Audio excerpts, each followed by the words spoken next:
안녕하세요. 사연에 빠지다의 DJ 민영입니다. 여러분들은 사람을 판단할 때 어떤 기준을 가지고 판단하시나요? 정말 많고 다양한 판단 기준들이 있겠지만요. 저는 오늘 사연을 읽으면서 나의 기준으로 다른 사람에게 상처를 주진 말아야겠다라는 생각을 했습니다. 오늘 사연 어떤 내용인지 궁금하시죠? 지금 바로 만나볼게요.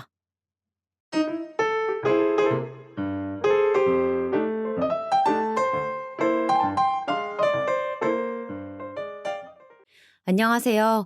저는 경기도 용인에 거주하고 있는 여자입니다. 요즘 날씨가 추워져서 거리에 붕어빵 파는 분들이 많아지셨더라고요. 여러분들은 붕어빵 좋아하시나요? 저는 겨울이 되면 붕어빵이나 풀빵을 파는 분들을 볼 때마다 저 어릴 때가 그렇게 생각이 납니다. 왜냐하면 제가 어릴 때 엄마 손을 꼭 잡고 겨울에 붕어빵 장사를 했었기 때문인데요. 엄마도 똑같은 마음이신지 겨울만 되면 그렇게 먹지는 않아도 붕어빵이랑 풀빵을 자주 사신다고 하더라고요. 사실 우리 엄마는 안 해보신 일이 없는데 그렇게 힘들다고 하는 김치 공장에서도 일하셨고 학습지 교사부터 정수기 점검하시는 일, 우유 및 신문 배달, 노래방 장사, 분식집 장사 등 정말 많은 일들을 하셨어요. 엄마가 이렇게 일을 할 수밖에 없었던 이유는 어느 집이나 그렇듯 다 사연이 있습니다. 엄마는 여행지에서 만난 아빠와 결혼했었는데 아빠는 정말 빵점짜리 아빠였어요. 아빠가 본인이 돈을 벌어온다고 엄마에게 잘 다니던 회사도 그만두게 하더니 본인은 노름에 빠져서 보증을 서고 심지어 빚까지 만들었었거든요. 게다가 바람도 피웠는데 그 상대는 엄마의 절친이었답니다. 그리고 여러분들이 생각하시는 최악의 남편 하시면 뭐가 떠오르시나요? 아마 우리 아빠는 그거에 다 해당이 될 거예요. 간혹 뭐 마누라한테는 못해도 자식들한테는 잘한다는 사람도 있다던데 우리 아빠는 아니었어요. 저한테도 맨날 소리 지르고 물건을 던지고 엄마랑 싸우는 것을 말리면 네가 뭔데 나서냐고 꺼지라는 소리도 하고는 했습니다. 여러분은 빚 때문에 사채업자가 집으로 찾아오는 경험을 해보신 적이 있으세요? 저는 오죽하면 학교에서 집에 갈 때 오늘도 빚쟁이들이 와 있을까 생각하며 집으로 가기도 했어요. 집에 들어가면 쑥대밭이 되어 있고 제가 가면 빚쟁이가 너희 아빠 어디 있냐고 저에게 막 윽박지르고는 했었죠. 저는 3남매 중 첫째였는데 동생들과 나이 차이가 꽤 나는 편이라 막내 남동생이 아주 어렸었는데 와중에 동생을 등에 책가방 대신 메고 빚쟁이들이 돌아갈 때까지 동네를 활보하기도 했어요. 아빠는 이렇게 식구들이 고통받는 것을 보면서도 도박판에 빠져서 집에도 잘 들어오지 않았답니다. 저도 어린 나이지만 이렇게 살 바엔 같이 살고 싶지 않다는 생각도 하기도 했었죠. 심지어 친할머니는 그런 아빠를 오히려 두둔하면서 우리 엄마에게 시집살이를 심하게 하셨는데 글쎄 우리 엄마 보고 네가 내조를 못하니까 우리 아들이 밖으로 도는 거 아니냐고 소리를 지르곤 하셨습니다. 친할머니는 정말 제가 아는 사람 중에 제일 남아 선호 사상이 심하시거든요. 엄마한테만 그런 것은 아니고 저도 여자니까 저도 대놓고 싫어하셨어요. 제가 유치원 다닐 때 저보고 네가 아빠 밥을 차려줘야 한다고 하셨을 정도였어요. 제가 삼남매라고 했는데 둘째도 여자고 막내만 남자아이인데 저와 둘째는 할머니를 만나는 날에는 가기 싫어서 몰래 도망칠 정도였어요. 우리한테는 먹을 것도 안 주고 이름조차 불러준 적이 없고 우리가 가면 무조건 아빠와 막내만 아는 척 하셨거든요. 나중에 듣기로는 막내 낳기 전에는 친할머니가 엄마에게 갈 때마다 아들 낳으라고 그렇게 소리를 질렀다고 하더라고요. 소리를 지른다고 아들이 나오나요, 여러분? 결국 어쨌든 막내가 남아라 그나마 다행이었지만요. 그러다 엄마는 도저히 견디지 못하고 제가 초등학교 6학년 때 결국 이혼하게 되셨습니다. 사실 그 전에는 친할머니가 아빠의 빚을 종종 갚아주셔서 엄마가 그렇게 시집살이를 당하셔도 꾹 참았는데 제가 초등학교 6학년 때 아빠는 정말 집을 팔아야 하는 지경으로 보증을 섰고 친할머니도 지쳤는지 이제 도와주지 못한다고 말씀하셨다고 합니다. 친할아버지는 엄마가 결혼하고 제가 태어나기 전에 돌아가셔서 없으셨고요. 심지어 엄마는 친정 부모님, 저에게는 외조부이신 분들을 일찍 여의셔서 도저히 도움을 요청할 곳이 없다고 하셨어요. 엄마도 막막하지만 이렇게는 못 살겠다 싶으셔서 이혼하자고 아빠에게 말했더니 아빠는 막 소리를 지르고 난리를 쳤다고 합니다. 그래도 엄마는 굳게 마음을 먹으셨고 저와 동생 2명 다 데리고 나오셨대요. 그런데 친할머니도 정말 대단하신 게 막내가 남자잖아요. 저는 아직도 그날을 잊을 수가 없습니다.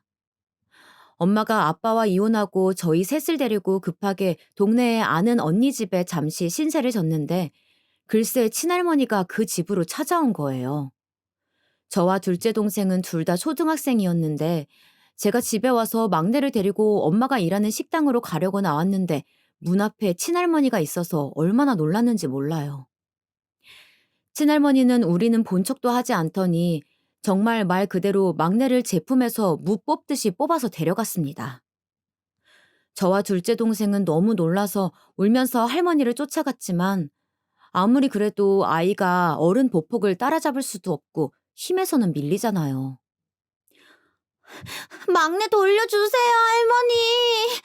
할머니 안 돼요.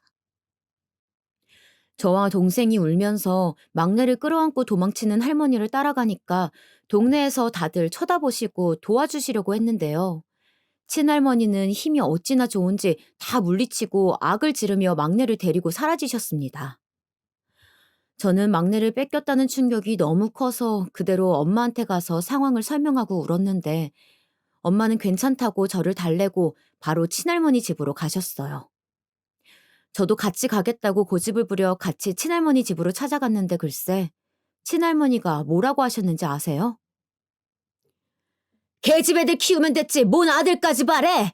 남편 버리고 도망갔으면 그렇게 살아! 어머니, 제 아들이잖아요. 제가 키울 거니까 주세요. 왜 네 아들이야? 우리 아들의 아들이야. 막내는 안에서 울고 불고 난리를 치고 저는 막내 달라고 문을 부여잡고 울고 그 상황이 되니까 옆집에서 경찰을 불렀더라고요.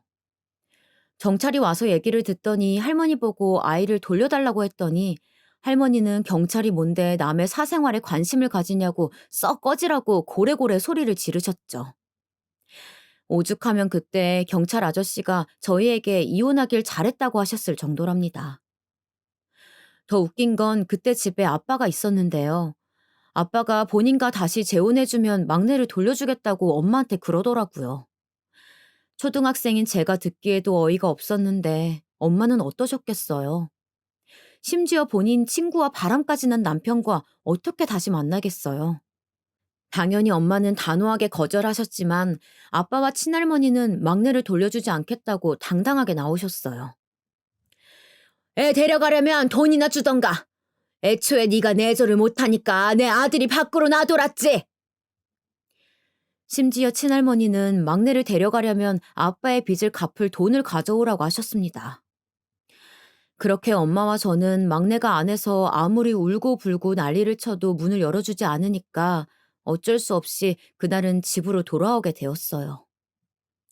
그리고 친할머니가 그렇게 난리를 치고 가니까 당연하게도 동네에 소문이 났고 잠시 머무르고 있었던 이모의 눈치도 보이더라고요. 물론 그 동네 이모는 정말 좋으신 분이라 우리에게 많이 놀랐을 거라고 다독여 주셨지만 아무래도 남의 집이니까 눈치가 보였죠. 다음날 엄마는 일하던 가게 사장님에게 연락해 오늘만 쉬겠다고 하고 친할머니 집으로 가서 막내를 데려오려고 했습니다.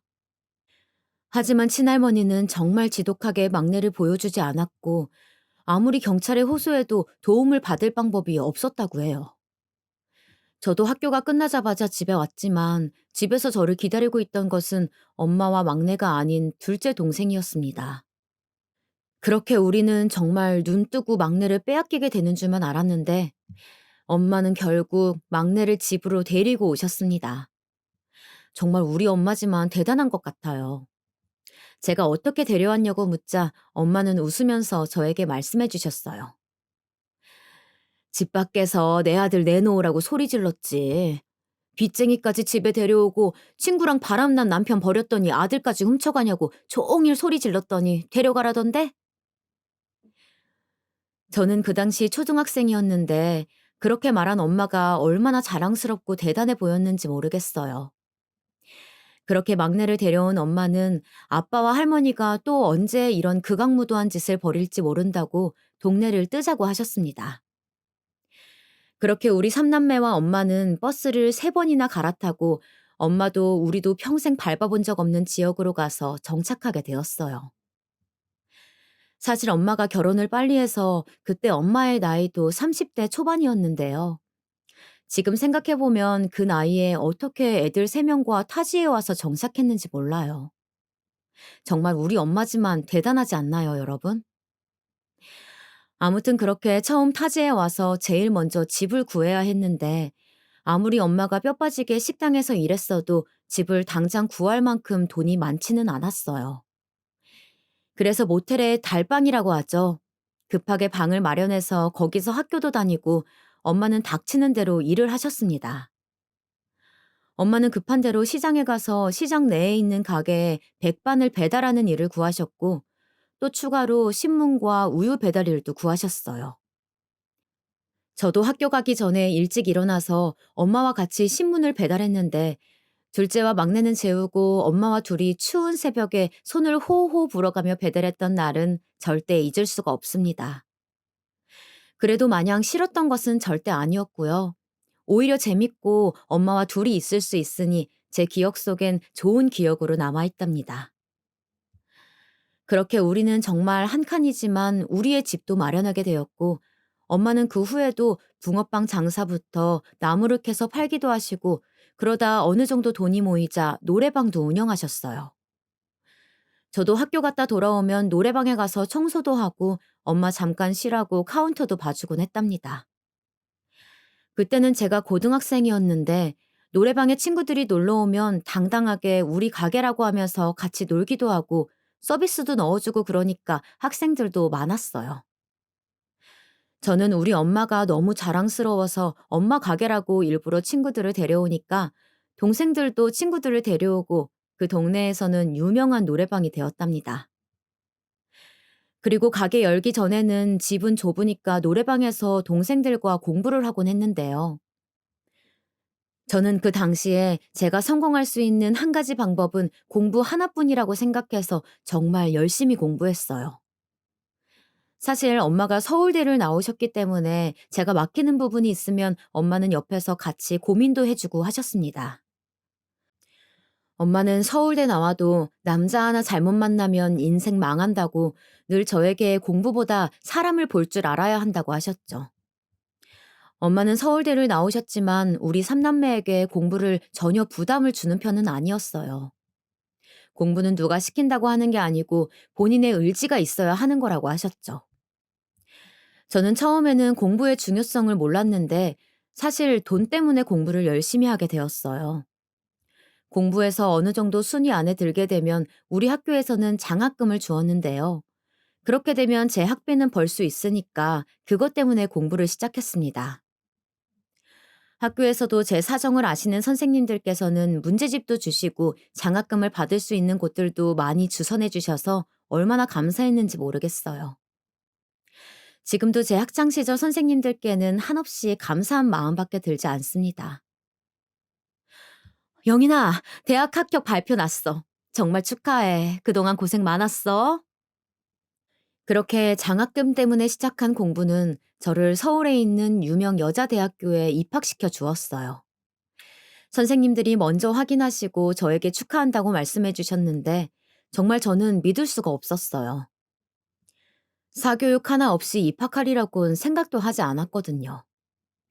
엄마는 저에게 공부하라는 말씀을 하신 적이 없었지만 제가 유명 대학교에 입학하니까 그동안 너무 고생 많았고 미안하다고 제 손을 잡고 우셨어요.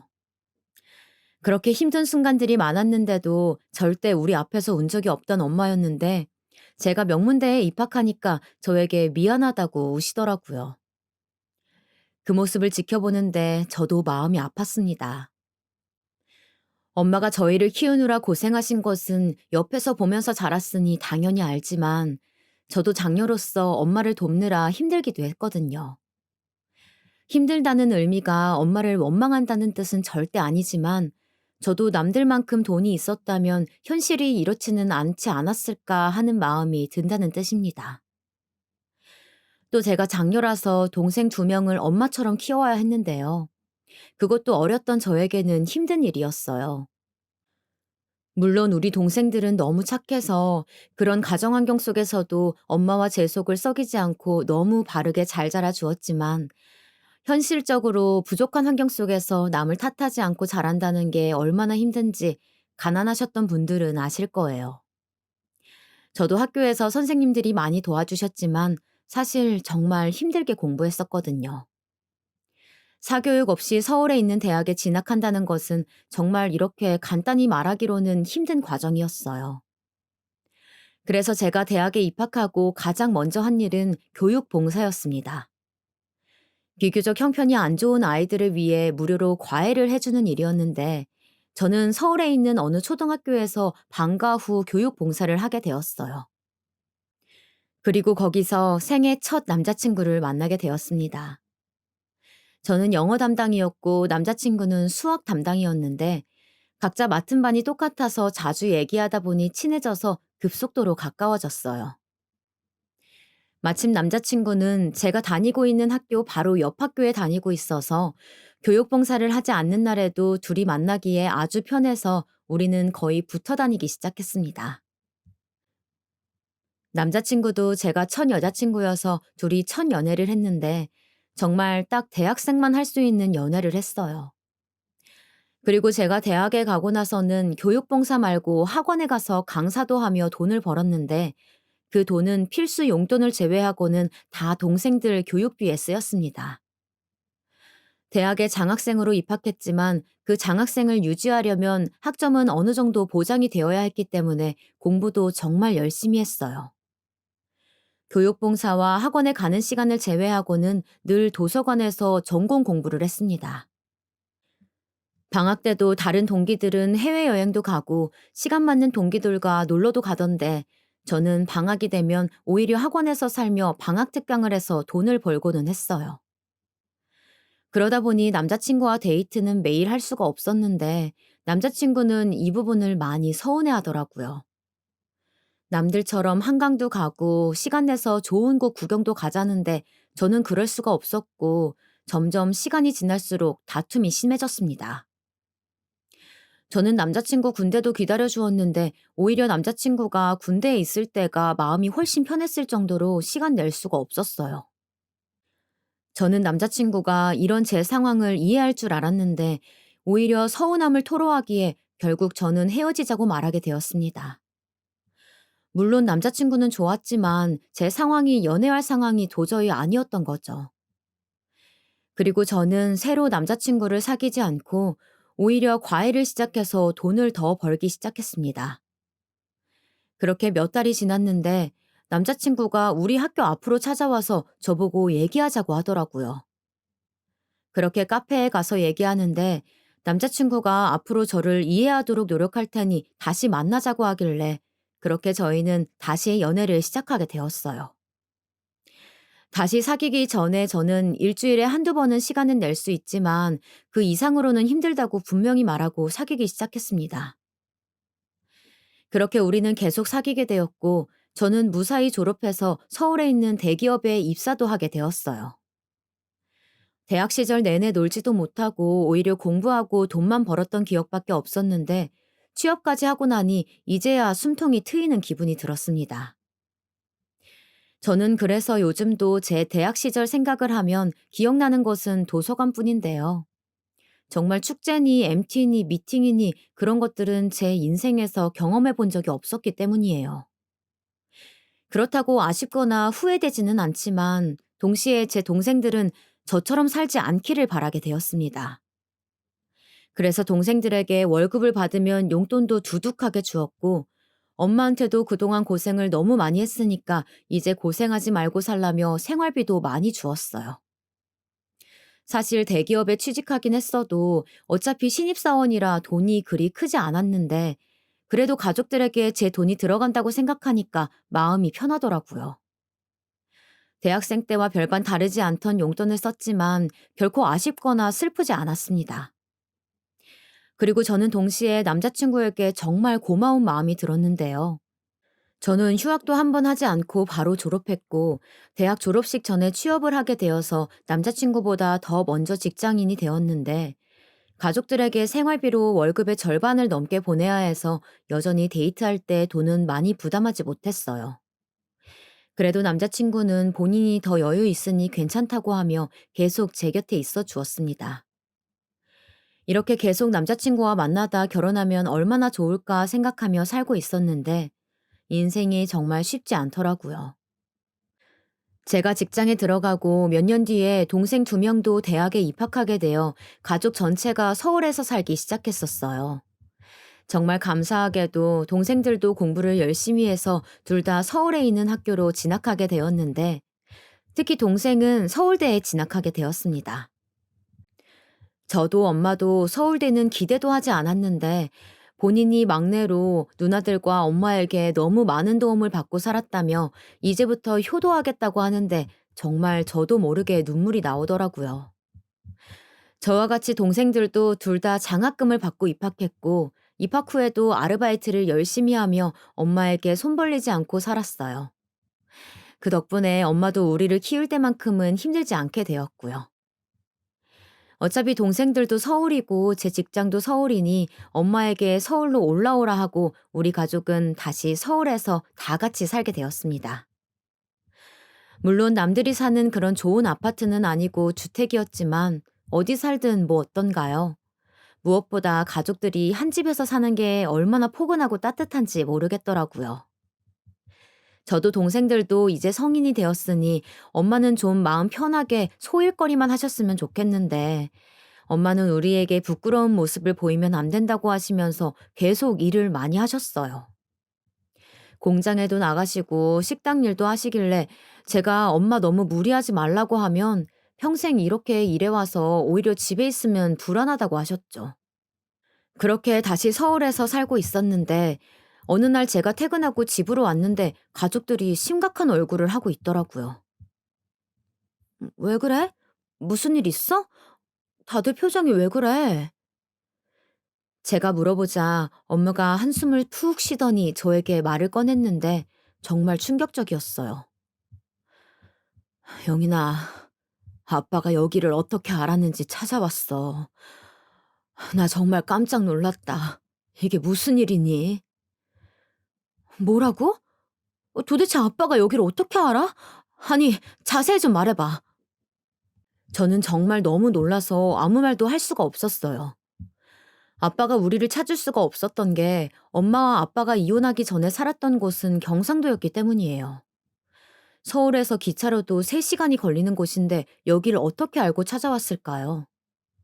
일부러 아빠를 피해서 다른 지역으로 도망가서 살았을 정도여서 저는 너무 충격을 받았습니다. 그리고 사실 아빠에 대해 생각을 전혀 하지 못하고 살았기 때문에 충격은 더 크게 다가왔어요. 저는 초등학생 이후로 아빠를 마주칠 일이 없어서 정말 말 그대로 생각하지 않고 살았거든요. 처음에는 저도 어린 마음에 아빠를 많이 원망했지만 그렇다고 그리운 마음은 전혀 없었을 정도로 아빠는 저에게 이미지가 좋지 않았습니다. 그도 그럴 것이 제가 기억하는 아빠의 모습은 술에 취해 있거나 소리를 지르거나 혹은 둘 다였기 때문이에요. 엄마도 아빠 얘기하는 것을 좋아하지 않으셨고 저도 뭐 좋다고 아빠 얘기를 꺼내겠어요. 그래서 언급하지 않았기 때문에 아빠는 기억 속에 묻어놨었는데 엄마가 아빠가 찾아왔다고 하니까 저는 너무 놀랐어요. 도대체 어떻게 알고 왔대? 아니, 왜 왔대? 그것도 몇십 년 만에 갑자기? 모르겠어. 안 그래도 어떻게 알고 왔냐고 했더니 지금 그게 중요하냐고 묻던데 왜 왔겠어? 돈이 또 부족한가 봐. 그 인간 안 봐도 뻔해. 이미 이혼했는데 무슨 상관이야. 최대한 반응하지 마. 진짜 사람이 어떻게 그래? 엄마도 그러고 싶지. 그런데 집을 아니까 자꾸 찾아올까 봐 그게 무섭지. 겨우 도망쳐왔더니 이게 뭐니. 엄마 말대로 저도 아빠가 어떻게 알았는지도 궁금했지만 계속 찾아올까 그게 더 두렵더라고요. 그래서 바로 다음 날 부동산에 가서 집을 내놓고 동네를 바꿔야겠다고 생각해서 직장 점심시간 도중에 나와서 집을 알아보고는 했습니다. 그러다 제가 이런 과정에서 너무 스트레스를 받아서 회사에서 쓰러지게 되었는데요. 눈을 뜨니까 응급실이더라고요. 회사에서 쓰러졌는데 정말 다행히 회사 대리님이 제가 쓰러지니까 엄마가 아닌 남자친구에게 연락을 했고, 남자친구는 바로 저에게 달려와 주었어요.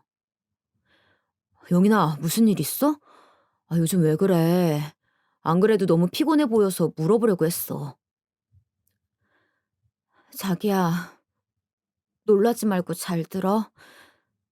사실은 저는 결국 남자친구에게 우리 집안 사정에 대해 터놓게 되었습니다. 저는 살면서 아무리 힘들어도 남에게 말하지 않고 살았는데 처음으로 남에게 저의 힘든 점을 내뱉게 되었어요. 어렸을 때부터 저는 꾹 참아야 했고 힘들어도 힘든 티를 낼 사람도 없었고 그러면 안 되는 상황이라 참았던 게 익숙했지만 저 때는 너무 힘들어서 터놓지 않으면 안 될 것 같았어요. 그래서 남자친구에게 우리 집안 사정에 대해 말하고 또 지금 아빠가 또 찾아와서 새로 집을 알아보고 있다고 말했더니 남자친구는 그동안 너무 고생 많았다고 저를 안아주었어요. 저는 말하면서도 사실 마음속으로 남자친구가 이런 나를 이해하지 못하고 떠난다면 어쩔 수 없다고 생각했는데 저를 다 이해해주니 얼마나 고마웠는지 모르겠습니다. 그렇게 저는 이사할 집을 구해서 준비하고 있었는데 어느 날 회사에서 갑자기 팀장님이 저를 부르시는 거예요. 영인 씨, 지금 로비로 내려가 봐요. 평소에 그런 말을 안 하시는 팀장님이라 저는 속으로 불안했습니다. 혹시나 하는 불안감을 가지고 로비로 내려갔더니 글쎄 거기엔 아빠가 저를 기다리고 있었습니다. 저는 아빠를 보자마자 바로 뒤를 돌아 계단을 통해 위로 올라가려고 했는데 아빠는 급하게 다가와서 제 손을 부여잡더라고요. 영인아, 놔. 영인아, 우리 첫째 딸 보고 싶었어. 아빠야, 아빠. 놔. 아저씨, 이 사람 쫓아주세요. 영인아, 잠깐이면 돼. 5분만 얘기하자. 저는 경비원에게 아빠를 쫓아달라고 했지만 아빠는 끈질기게 저를 붙잡았고 회사 건물이라 저를 보는 눈이 너무 많았기 때문에 저는 결국 아빠를 데리고 건물을 나와 카페에 가서 얘기를 하게 되었습니다. 저는 정말 살면서 아빠를 그리워했던 적이 단 한 번도 없는데 아빠는 혼자 저를 보고 싶었다고 울기 시작했어요. 제가 매정할 수도 있지만 저는 그런 아빠를 보면서 하나도 안타깝지 않더라고요. 그리고 제 그런 마음을 정당화라도 시켜주는 양 아빠가 내뱉은 말은 기가 막혔습니다. 알고 보니 아빠는 그새 재혼도 하고 또 이혼했더라고요. 그리고 그렇게 아빠를 싸고 돌던 친할머니는 몇 년 전에 치매로 돌아가셨고 아빠는 지금 혼자 힘들게 공사판에서 일하고 있다고 했습니다. 누가 보면 눈물 없이는 들을 수 없는 그런 인생사를 얘기하는데 전혀 슬프지 않았어요. 그런 아빠에게 저는 엄마는 오죽하면 남의 집에서 도우미도 했고 나도 돈 때문에 공책 살 돈도 없어서 학교 선생님들한테 가서 연필 좀 달라고 하면서 공부해 겨우 대학 가고 취업했다고 양심이 있으면 우리 찾아올 생각하지 말라고 혼자 살라고 했어요. 어떻게 취업한 곳인데 아빠가 이렇게 찾아오냐고 우릴 버린 건 아빠라고 하니까 아빠는 울다가 갑자기 저에게 말을 꺼냈는데 뭐라고 했는지 아세요? 영인아, 그런데 여기 대기업이잖아. 너 돈 많이 벌겠다. 아빠 한 번만 도와줘. 여러분, 사람이 정말 어이가 없는 걸 넘어서 화가 나면 아무 말도 못하는 거 아시나요? 저는 정말 저게 사람인가 싶어서 말없이 아빠를 쳐다봤어요. 정말 양심이 있으면 저에게 돈을 달라는 말을 할 수 없지 않을까요? 제가 엄마와 그렇게 힘들게 살았다고 말한 지 1분도 지나지 않았는데 어떻게 저에게 도와달라는 말을 하는 건지 저는 너무 황당해서 숨도 제대로 쉬지 못했습니다. 그리고 갑자기 온몸에 분노가 밀려와서 몸이 부들부들 떨리더라고요. 정말 겨우 심호흡을 하고 아빠를 쳐다봤는데 아빠는 저를 똑바로 보면서 한 번만 도와달라고 하며 2천만 원을 달라고 했습니다. 저는 2천만 원은 있지도 않았고 설사 있다 하더라도 아빠에게 줄 돈은 없었기에 저는 아빠에게 단호하게 말을 꺼냈어요. 속으로 이게 정말 사람인가 싶었죠. 내가 아빠랑 지금 이렇게 얘기하는 것은 다른 것도 아니고 나를 포함해서 우리 가족에게 더 찾아오지 말라는 경고야. 우리 인생에 끼어들지 마. 우리 어떻게 찾았는지 모르겠는데 다시 한번 나타나면 그땐 정말 경찰에 신고할 거야. 그렇게 말하고 카페를 나오는데 아빠는 계속 제 이름을 부르며 쫓아오더라고요. 저는 귀를 틀어막고 도망치듯 회사에 왔고 결국 팀장님에게 제 집안 사정에 대해서 얘기하게 되었습니다. 팀장님은 정말 좋으신 분이었는데 제가 그렇게 울면서 얘기하자 본인이 아까 내려가라고 말했던 것이 미안하다고 사과하셨고 앞으로 찾아오면 1층에서 돌려보내라고 하겠다고 말씀해 주셨어요. 그 일이 있고 저는 너무 신경이 쓰여서 살이 심하게 빠지게 되었는데 남자친구가 옆에서 그걸 지켜보더니 어느 날 저에게 진지하게 할 말이 있다고 하더라고요.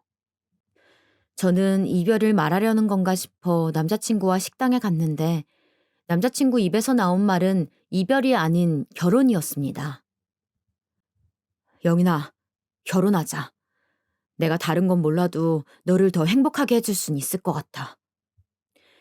저는 정말 너무 뜻밖의 말을 들어서 놀랐는데 남자친구는 매우 진지한 얼굴을 하고 있었어요. 며칠 전엔 아빠 때문에 너무 스트레스를 받아서 머리가 아팠는데 이제는 결혼하자는 소리를 들으니 인생이 뭐가 이렇게 쉽지 않은지 많은 감정이 교차했습니다. 그러면서 저는 행복해야 하는데 동시에 속으로 오만 감정이 들더라고요. 결혼은 현실이라던데 남자친구네 집에서 어떤 반응이 나올지 걱정이 되었어요.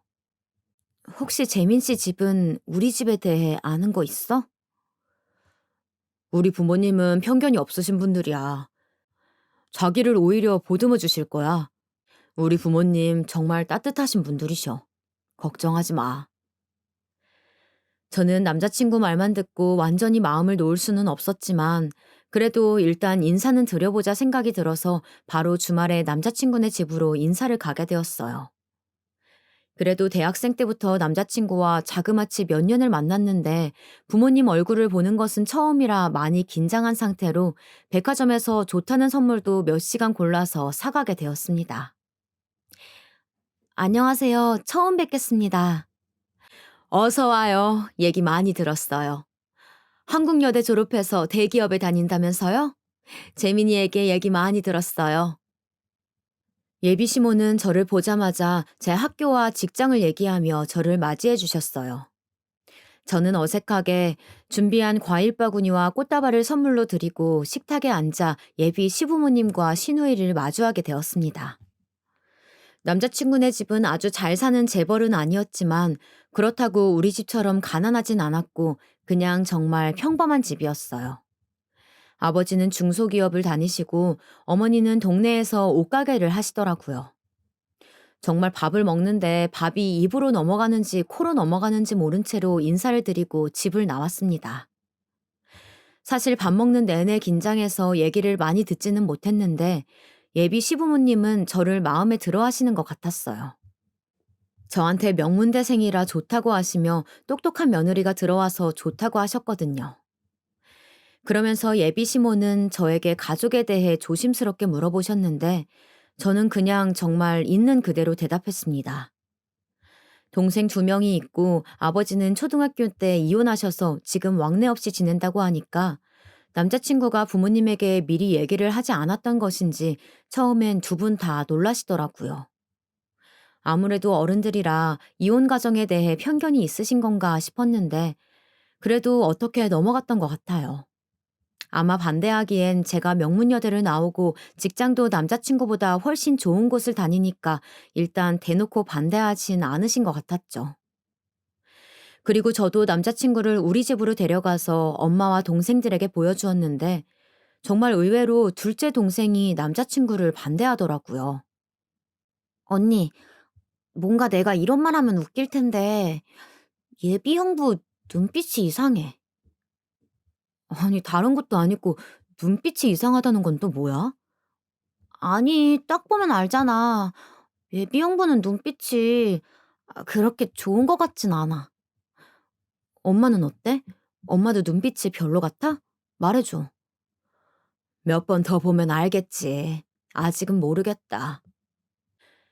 그렇게 양가 인사를 마무리했고, 우리 집에서는 남자친구를 그렇게 반기진 않았지만, 엄마는 아무래도 우리가 이혼 가정이라 조심스러우신 것 같았어요. 그렇게 양가 인사를 올리고 남자친구와 슬슬 결혼 준비를 시작하고 있었는데, 갑자기 어느 날 시어머니에게 연락이 왔습니다. 시어머니는 이번 주 주말에 본인 집에서 김장을 하는데 혹시 시간 나면 와서 고기만 먹고 가라고 하셨어요. 김장할 필요는 없고 신우랑 다 할 건데 고기를 먹을 거라며 같이 맛있는 저녁을 먹자고 하시더라고요. 저는 속으로 아직 결혼 날짜를 잡지도 않았는데 이러시는 것이 저는 부담스럽긴 했지만 그래도 시어머니에게 밉보여서 좋을 것은 없으니까 알겠다고 하고 주말에 남자친구와 같이 예비시댁에 방문하게 되었습니다. 그런데 시어머니는 분명 신우와 같이 오전 중으로 끝내신다고 하셨었는데 우리가 방문했던 시간인 오후 5시가 되도록 시작도 하지 않고 계셨어요. 아이고, 우리가 준비하는데 오래 걸렸어. 조금만 앉아서 기다릴래? 금방 끝날 거야. 시어머니는 남자친구와 저에게 소파에 편하게 앉아서 기다리라는데 어떻게 그럴 수 있겠어요. 게다가 김장을 거실에서 하는데 뻔히 예비 시어머니와 시누이가 제 눈 바로 앞에서 김장을 하는데 그걸 무시하는 것은 웬만한 사람이 아니고서야 힘들지 않을까요? 결국 저는 남자친구와 같이 돕겠다고 고무장갑을 끼고 열심히 배추 속을 채우고 있었는데 시어머니가 계속 남자친구 보고는 너는 저기서 편하게 쉬라고 하더라고요. 남의 딸은 열심히 김장하는데 본인 아들 보고는 방에 들어가서 쉬라고 하는 것을 보고 저는 머릿속으로 순간 친할머니가 스쳐 지나갔습니다. 순간적으로 이 집과 결혼하면 힘들지 않을까 생각했지만 그래도 남자친구가 저까지 하는데 어떻게 본인이 쉬냐고 하면서 도와주어서 그나마 나았던 것 같아요.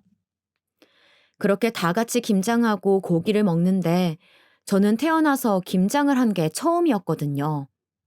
엄마는 사느라 바쁘시기도 하셨고 요리를 좋아하는 편은 아니셔서 집에서 김장하지 않으셨어요. 어머님, 저 사실 김장 처음 해봐요. 신기해요. 어머, 그래? 괜찮아. 이제 나한테 매년 와서 배우면 금방 늘어. 예비 시모는 제가 김장을 도와드려서 그런가 무척 기분이 좋아 보였어요. 하지만 저는 처음 하는 김장에 몸살이 나서 다음날 병원까지 가게 되었습니다. 저는 김장을 처음 해봐서 몰랐는데 80포기를 하는 게 일반적이진 않더라고요. 이것도 나중에 알게 되었어요. 이후로는 시어머님은 잊을만 하면 전화하셔서 저를 집으로 많이 부르셨습니다. 심지어 저는 직장인인데 업무 시간에 전화해서 제가 무슨 급한 일이 있는 줄 알고 받아서 물어보면 그냥 안부 전화였던 적도 꽤 많고요. 저는 슬슬 이건 좀 아니지 않나 싶었는데 어느 날 정말 심각한 목소리로 시어머니는 저에게 본인 옷가게로 와줄 수 있냐고 묻더라고요. 제가 아무리 무슨 일이 있냐고 물어도 그냥 빨리 와달라는 말만 하시기에 제가 급하게 연차를 쓰고 시어머니 옷가게로 달려가 봤더니 거기엔 예비 시모의 언니가 와 있었습니다. 급한 일이라는 게 본인 언니가 와 있으니 와서 인사하라는 것이었어요. 저는 일단 인사를 급하게 드리긴 했지만 이런 결혼을 해야 하나 생각이 들었습니다. 그래도 바로 파혼하지 않았던 것은 시어머니가 그래도 아들 결혼이라고 집을 해주셨기 때문이에요. 저도 머리로는 이 결혼을 하게 된다면 내가 많이 힘들 것이란 생각이 들긴 했지만 평생을 가난하게 살아와서 결혼 시작을 서울에 있는 아파트에서 할 수 있다는 것을 알게 되자 사람 마음이라는 게 쉽게 포기가 되지 않더라고요. 그래서 중간에 너무 불편한 것들은 남자친구에게 말했는데 와중에 남자친구가 중간 역할을 어찌나 못하던지 오해가 생겼던 적도 있습니다. 그렇게 정말 힘들게 결혼 준비를 하고 있었는데 어느 날 시어머니가 또 업무 시간에 전화를 걸어서 받았는데 저는 깜짝 놀랐습니다. 바로 시어머니는 제가 받자마자 고래고래 소리를 지르셨어요. 당장 내 가게로 와, 이 사기꾼아!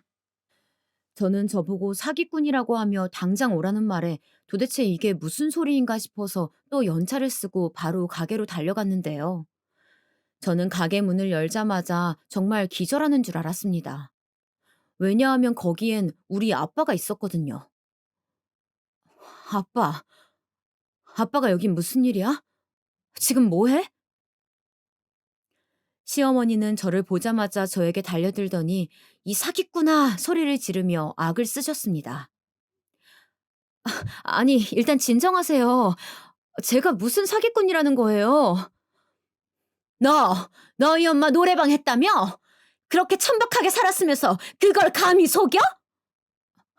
아니, 어머님. 지금 말씀 너무 지나치세요. 천박하다뇨? 노래방 운영하던 천박한 년은 절대 안 돼. 이 결혼 없던 걸로 해. 아니, 아무리 그래도 결혼 예정이었던 사람 엄마한테 천박하다니 말씀이 너무 심하세요.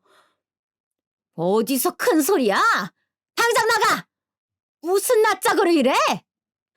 예비 시어머니는 저를 그렇게 가게 밖으로 밀어내더니 안에서 문까지 잠그셨습니다.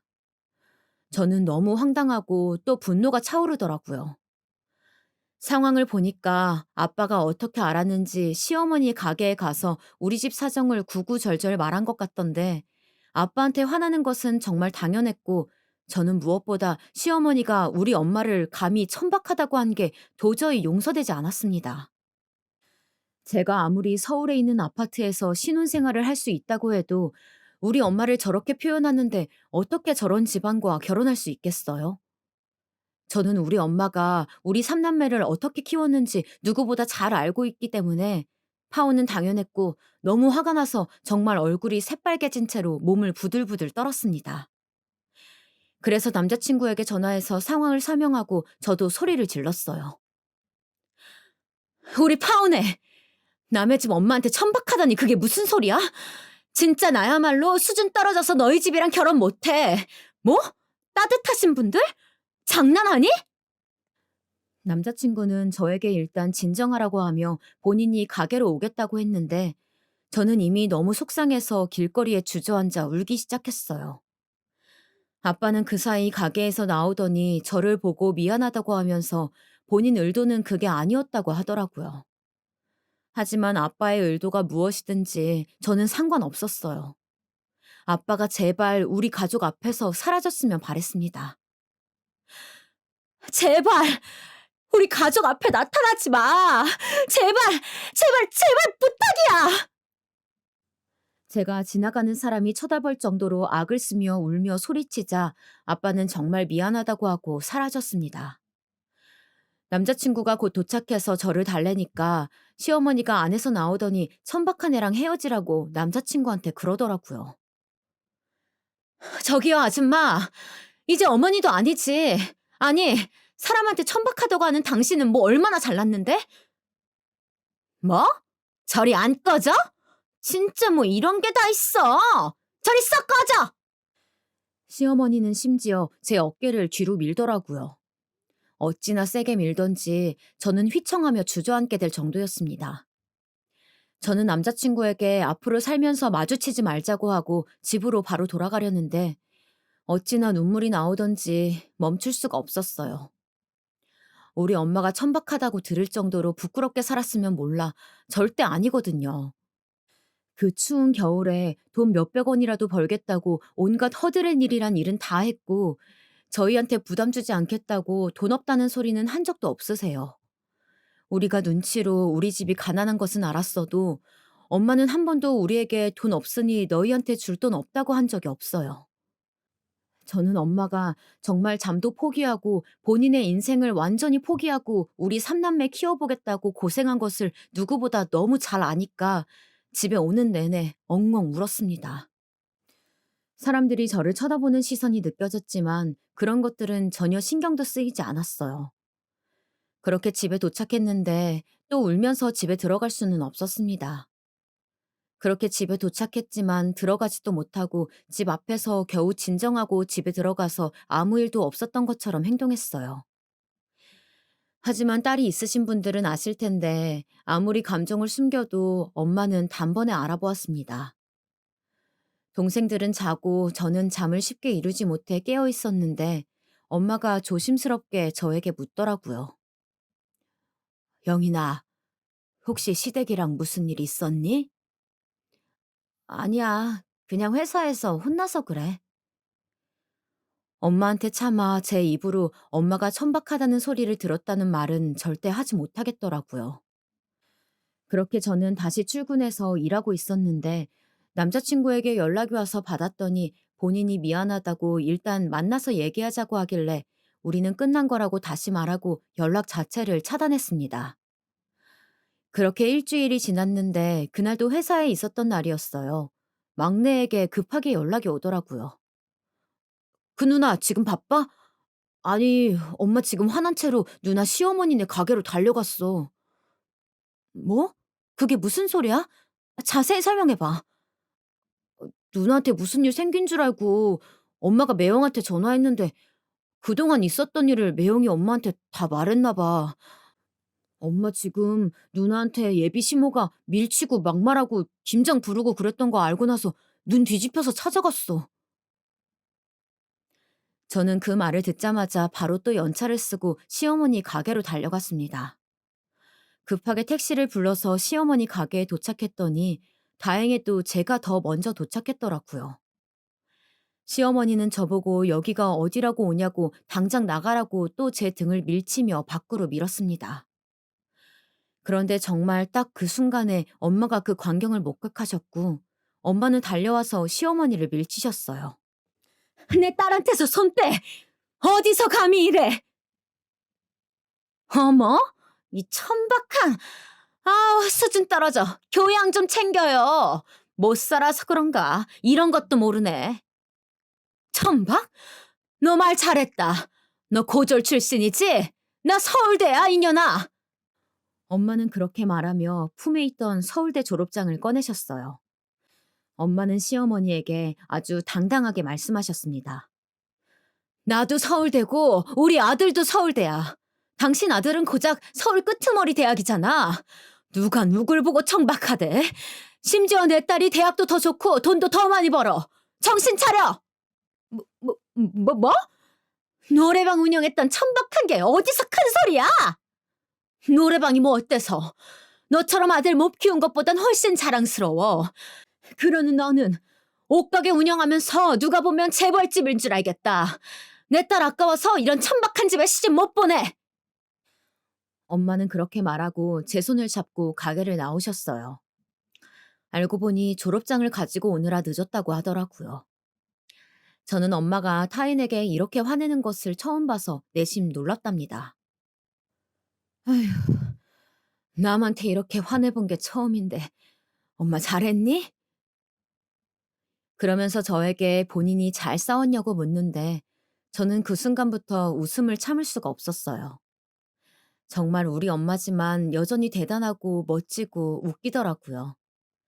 제가 웃기 시작하자 엄마도 웃음이 터져서 둘이 정말 길거리에서 얼마나 웃었는지 모르겠습니다. 우리 엄마 왜 이렇게 든든해? 나 정말 엄마가 내 엄마라서 너무 좋다. 앞으로 이런 일 생기면 말해. 엄마가 다 해결할게. 내가 너희를 어떻게 키웠는데 감히 주제도 모르고. 엄마는 저에게 당신은 제가 생각하는 것보다 훨씬 이상으로 강한 사람이니까 상처받을 거 생각하지 말고 제 마음이나 다스리라고 말씀하셨어요. 저에게 본인이 어린 나이에 삼남매 혼자 아무것도 모르던 타지에서 키우면서 얼마나 고생을 많이 했는데 이 정도는 아무것도 아니라고 하셨죠. 저는 엄마가 그렇게 말해주니까 얼마나 다행이라고 생각했는지 모르겠습니다. 그렇게 한바탕 소동이 있고 저는 일이 끝나는 줄 알았는데 엄마의 화끈한 복수에도 남자친구는 정신을 차리지 못하고 연락이 계속 왔어요. 본인이 미안하다고 제발 결혼하자고 하는데 제가 미쳤다고 그런 천박한 집안과 결혼하겠어요? 엄마 말대로 듣고 보니 제가 대학도 더 좋고 심지어 돈도 더 잘 버는데 왜 저런 남자친구랑 결혼하겠다고 했는지 모르겠더라고요. 그래서 차단했는데도 다른 번호로 연락이 오길래 한동안 모르는 번호는 받지 않았더니 남자친구는 심지어 회사로 찾아왔습니다. 안 그래도 예비 시어머니 때문에 회사에서 눈치가 많이 보였던 참이었는데 남자친구까지 찾아오니까 저는 퇴사까지 하게 되었어요. 그리고 남자친구에게 강하게 말했습니다. 한 번만 더 찾아오면 경찰에 신고하겠다고 하고 나는 진심으로 너희 가족과 엮이기 싫다고 했더니 알아들었는지 그 후로는 연락이 오지 않았어요. 그리고 회사는 아빠 일도 그랬고 저도 사람인지라 다른 사람들 시선에 신경을 쓸 수밖에 없는데 도저히 다닐 수가 없어서 그만둔 것이랍니다. 아빠는 시어머니가 저에게 천박하다고 난리친 그날 이후로 우리 앞에 더 나타나지 않고 있습니다. 본인도 생각이란 게 있으면 최소한의 양심이 있다면 앞으로도 나타나지 않지 않을까요? 이런 사정들로 인해 저는 퇴사하고 경기도 쪽의 회사로 이직하게 되었고 우리 집도 경기권으로 이사하게 되었습니다. 정말 어릴 때부터 이런 파란만장한 일들이 왜 우리 가족에게 일어나는 것일까 생각도 많이 했었는데 왜 동트기 전이 가장 어둡다고 하잖아요. 제가 서울에서 경기권으로 이사하고 이직하게 되니까 정말 놀랍게도 새로운 인연이 저에게 찾아왔습니다. 전 남자친구와는 비교도 안 될 정도로 잘생기고 키도 크고 무엇보다 능력이 좋고 결정적으로 시부모님도 아주 좋으세요. 제가 전 남자친구와의 트라우마로 인해 일부러 첫 만남에 우리 가정사를 말했고 엄마가 그동안 하셨던 일들이 노래방 장사, 붕어빵 장사, 공장 나가기 등이라고 말했더니 시부모님은 제 예상보다 눈에 띄게 놀라셨어요. 속으로 그냥 나는 결혼을 하면 안 되나 보다 생각했는데 그 다음 반응이 정말 놀라웠습니다. 새로운 예비 시어머니는 제 손을 잡고 그동안 너무 고생 많았다고 이제 앞으로 꽃길만 걷자고 하시더라고요. 저는 너무 놀라서 아무 말도 하지 못했는데 예비 시아버지도 저에게 어머님이 너무 훌륭하셔서 이렇게 자식도 잘 키우셨다고 본인들이 복덩이를 얻은 것 같다고 말씀해 주셨어요. 저는 그 말을 듣자마자 눈물이 저도 모르게 흘렀고 사실 전 남자친구와 이것 때문에 결국 파혼하게 되었다고 고백하니 예비 시부모님은 크게 분노하시며 그런 집과는 상종도 하지 말라고 하셨어요. 그래서 저는 지금은 아주 행복하게 결혼 준비를 하고 있답니다. 심지어 알고 보니 예비 시아버지도 서울대를 나오셔서 우리 엄마와 동문이라고 하시더라고요. 저를 어찌나 예뻐하시는지 공주라고 부르시는데 정말 몸둘 바를 모르겠어요. 예비 시댁에서 사랑받는 저를 보고 엄마는 감격하셨는지 눈물까지 글썽이셨어요. 속으로 그렇게 복수하고 많은 생각이 들었다고 하시더라고요. 저는 그래서 과거는 잊고 그냥 우리끼리 행복하게 여생을 살자고 했답니다. 결혼을 앞두고 엄마와 많은 이야기를 하게 되는데 지금 되돌아보면 정말 우리 인생이 쉽지 않았더라고요. 지금이야 저도 웃으면서 얘기하고 이렇게 사연까지 보낼 수 있지만 정말 저 시절엔 너무 힘들어서 하루라도 안 운 날이 없을 정도였답니다. 특히 시어머니가 우리 엄마한테 천박하다고 했던 그날 이후로 시어머니와 비슷한 체형의 사람만 봐도 제가 경기를 일으켜서 일상생활조차 불가했던 나날들이었어요. 그래도 정말 이 또한 지나가리라는 마음으로 굳게 견뎠더니 훨씬 비교도 안 될 정도로 좋은 사람을 만났고 정말 좋으신 시부모님 품 안에서 결혼 준비를 할 수 있더라고요. 그래서 저는 지금 정말 만족스러운 삶을 살고 있답니다. 시련이 있으면 다음에 올 행복을 찾으리라는 말이 무슨 뜻인지 이제 알 것 같아요. 제 사연은 여기까지입니다. 저는 아직도 그래서 길거리에서 붕어빵을 보면 이제껏 있었던 일들이 생각이 나더라고요. 현재 남자친구에게도 말했더니 이런 것은 제보해야 한다고 하길래 용기 내어 제보하게 되었답니다. 다들 들어주셔서 정말 감사합니다. 저는 이제 앞으로 엄마와 동생들과 새로운 가족들과 함께 행복하게 잘 살겠습니다. 여러분도 행복한 하루하루 보내시고 사랑스러운 가족들과 따뜻한 연말 보내시길 진심으로 바랍니다.